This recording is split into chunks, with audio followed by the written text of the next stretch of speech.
नमस्कार दोस्तों, स्वागत है आपका आज की हिंदी की क्लास में। तो आज की क्लास में हम वाक्य के बारे में कुछ महत्वपूर्ण चीज़ों को पढ़ेंगे। वैसे हम वाक्य का चैप्टर बहुत अच्छे तरीके से पढ़ चुके हैं, तो आज कुछ महत्वपूर्ण बातें हैं जो मैंने वाक्य के बारे में आपको बतानी है।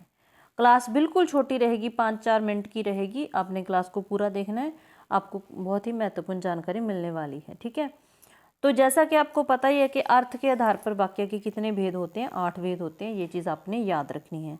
कौन कौन से होते हैं?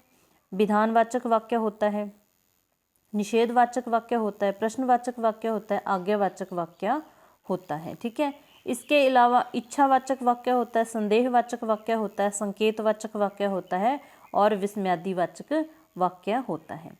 मैंने समझाना है आपको रचना के आधार पर वाक्य के जो 3 भेद होते हैं उसमें क्या कुछ आपको बताना है, वो हम आगे बात करते हैं। ठीक है, सबसे पहले हम उसी पॉइंट पर चलते हैं, यहाँ से बात हमारी शुरू होगी।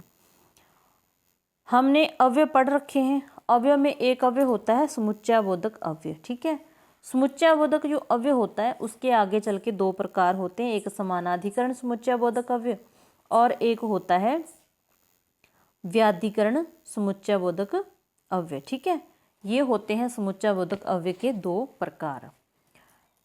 जो व्याधिकरण समुच्चयबोधक अव्यय होता है उसके आगे चल के 4 प्रकार होते हैं। ये आपको ध्यान रखने हैं, ये इम्पोर्टेंट है, इसीलिए मैं आपको बता रही हूँ। ये प्रश्न पूछा जा चुका है हरियाणा सीईटी के एग्जाम में। व्याधिकरण समुच्चयबोधक के कौन कौन से प्रकार होते हैं? एक होता है कारणवाचक, उद्देश्यवाचक, संकेतवाचक और स्वरूपवाचक। ये होते हैं इसके 4 प्रकार, इनको आपको ध्यान रखना है। अब जो होता है समानाधिकरण समुच्चयबोधक अव्यय, इसके भी 4 भेद होते हैं, संयोजक, विभाजक, विरोधवाचक और परिणामवाचक। एग्जाम में यही प्रश्न पूछा गया था। संयुक्त वाक्य होता है, रचना के आधार पर 3 प्रकार होते हैं। सरल होता है, ठीक है, सरल होता है, संयुक्त होता है और मिश्र होता है।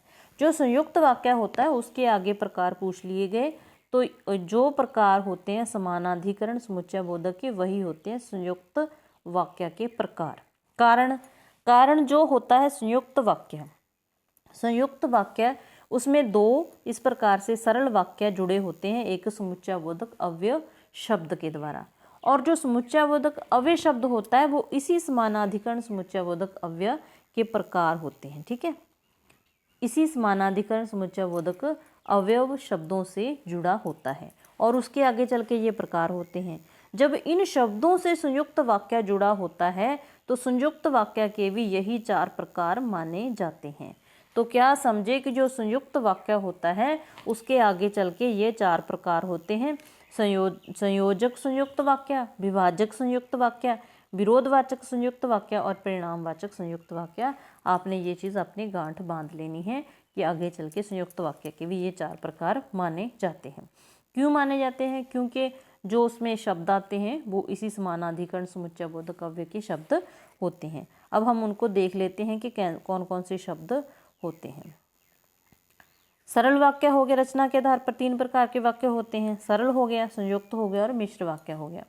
जो संयुक्त वाक्य हो गया, आगे उसके प्रकारों में आपने पढ़ना है संयोजक संयुक्त वाक्य, जिसमें तथा और एवं शब्द आ जाए। तथा और एवं, ये तीनों शब्दों से जो सरल वाक्य जुड़े होते हैं संयुक्त वाक्य में, मतलब कि संयुक्त वाक्य में आपको ये तीनों शब्द मिल जाएं जिनसे 2 सरल वाक्य जुड़े होंगे, तो वो हो जाएगा संयोजक संयुक्त वाक्य हो जाएगा। ठीक है, इसके अलावा एक होता है विभाजक संयुक्त वाक्य, जिसमें अथवा आ जाए, या आ जाए, नहीं तो आ जाए। ठीक है, तो वो होता है विभाजक संयुक्त वाक्य, क्योंकि ये शब्द हो गए विभाजक समानाधिकरण समुच्चयबोधक अव्यय के। ठीक है, अब तीसरे नंबर पे जो आएगा विरोधवाचक संयुक्त वाक्य आएगा। उसमें शब्द आपको देखने को मिलेंगे परंतु, किंतु, लेकिन, वर्ण।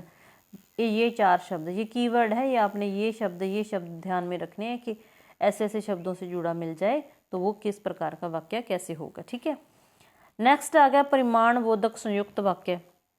इसमें शब्द आएंगे अतएव आ जाएगा, अतः आ जाएगी, इसीलिए आ जाएगा। तो इस प्रकार के जो शब्द आ जाएंगे वो किस में आ जाएंगे? एतदर्थ आ जाएगा, मतलब कि ये सारे के सारे शब्द आपको मिलेंगे परिमाण बोधक संयुक्त वाक्य में। आगे चल के मिश्र वाक्य हम अच्छे तरीके से पढ़ चुके हैं। मेरा आज की क्लास का मकसद बस यही था कि संयुक्त वाक्य के जो प्रकार पूछे जाते हैं, आपको ध्यान होना चाहिए कि संयुक्त वाक्य के कौन कौन से प्रकार होते हैं और उनकी पहचान कौन से शब्द होंगे। क्योंकि आज प्रकार पूछ लिया तो किसी पेपर में ये भी तो पूछा जा सकता है कि आपको ये शब्द दे के पूछा जा सकता है कि ये शब्द कौन से संयुक्त वाक्य में आते हैं। ठीक है, तो उम्मीद है आपको ये जानकारी अच्छी लगी होगी। अगर अच्छी लगी तो क्लास को लाइक करना, शेयर करना और चैनल को सब्सक्राइब करना। अगर पहली बार आए हो तो आपको इसी प्रकार से हिंदी व्याकरण गहराई से पढ़ने को इस चैनल पर मिलेगी। तो मिलते हैं नेक्स्ट क्लास में, तब तक के लिए बाय, धन्यवाद।